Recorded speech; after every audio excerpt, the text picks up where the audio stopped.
Hi everyone, my name is Noelle Adams and I'd like to welcome you to your Leadership Strategies training. I'm sorry I couldn't be with you guys live, but I've prepared this video to give you an introduction to leadership strategies and project management.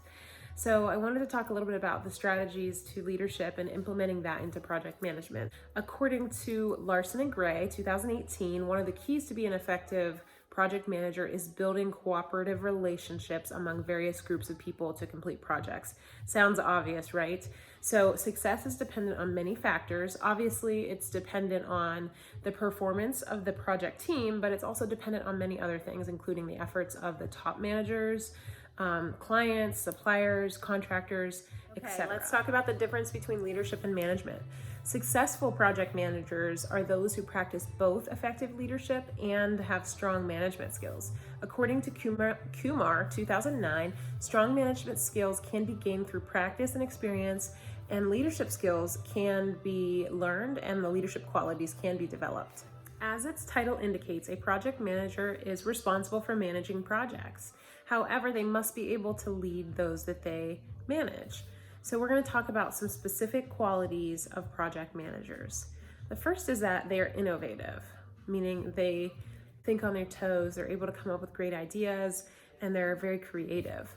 They're able to adapt to unexpected changes. So they're very flexible and they're just able to adapt to changes when they occur.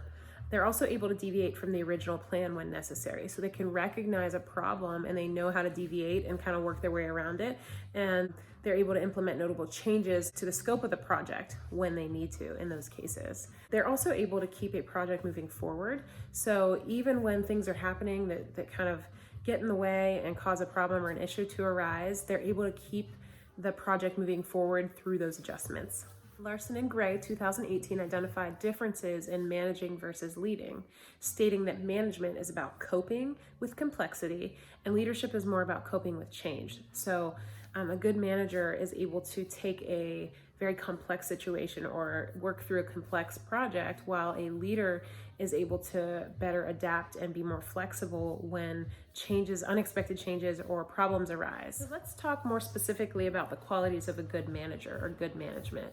So good managers are able to create structure and stability through the development of plans. They're also able to track their results and they're able to make corrections, and when mistakes happen, they're able to adjust and do that as needed. So when a project advances as planned without any major risk occurring, the project may do fine with a good manager. But it's when a project doesn't do so well or doesn't do as expected that a manager needs to have those leadership qualities. Okay, so now we'll talk more specifically about the qualities of a good leader. So leadership is slightly more involved. It's a little bit more complex because where we said that a good manager is able to handle the day-to-day routine tasks when there are no problems that the project has, a good leader, on the other hand, is able to identify and communicate to the team the need to significantly change the route in which it's going. In addition, they're also able to realign the team. So sometimes when a problem occurs or when things need to shift, it can ruffle the feathers of the team a little bit, but a good leader is able to keep everybody cohesive so that they can still meet the objectives of the project. So now that we've broken down the qualities of just a good manager and compared it to the qualities of a good leader, I want to talk a little bit about what makes a project manager good. So a good project manager should be able to fulfill both management and leadership roles. So that's really important. So now being able to fuse the two is going to be really important as we implement project management strategies into your company. Lucier and Alshua 2016 present specific managerial leadership skills that are needed to be successful. So they identify 3 different managerial leadership skills, including decision-making skills. So basically the ability of a project manager to make rapid decisions when needed and basically make the right decision for the success of the project. The second is having interpersonal skills. So being able to communicate with the project team and people who are outside of the organization that may have a hand, so stakeholders, contractors, other people who are working directly with the project team.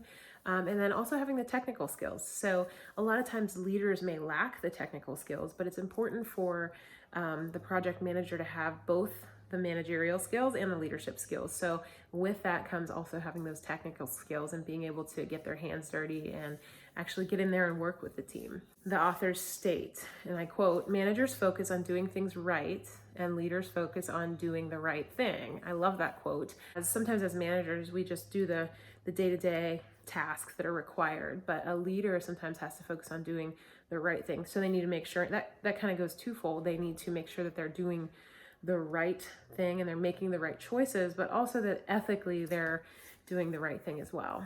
So effective leaders in project management lead by example.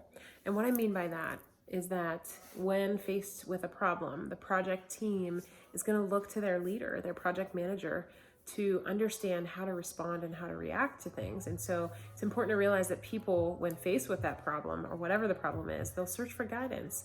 And so we as project managers have to be ready for that. We have to be prepared to carry that weight on our shoulders and make sure that we're leading our team in the way that we want them to act as well. Okay, the steps to leading by example. These are identified by Larson and Gray, 2018. The first is priorities. So be sure as a project manager that your priorities lie within the project at hand.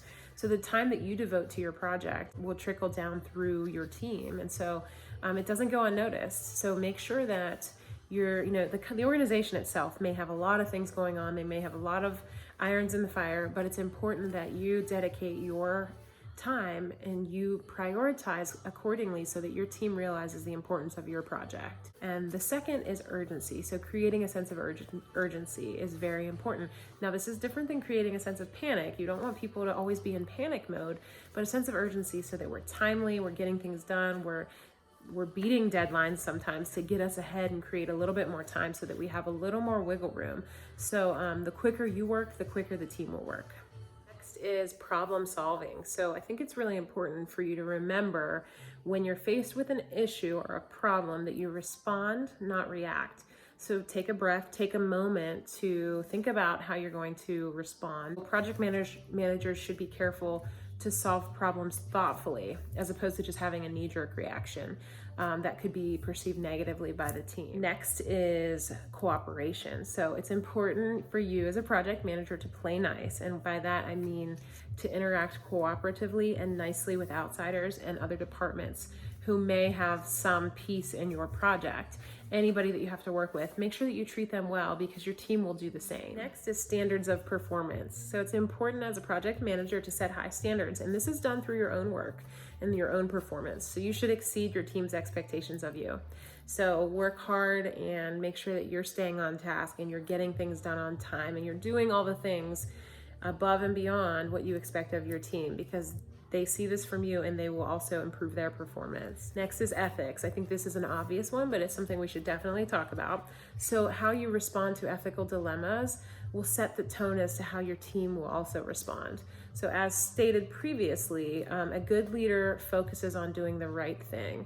And this isn't just doing the right thing to make the project, go where it's supposed to go, but also doing the right thing ethically. Okay, Larson and Gray, 2018, offer some final thoughts on qualities of an effective project manager. Okay, some final thoughts on qualities of an effective project manager. So we already went through some specifics in regard to specific qualities for a good leader, and then we also did a good manager, but overall a good project manager.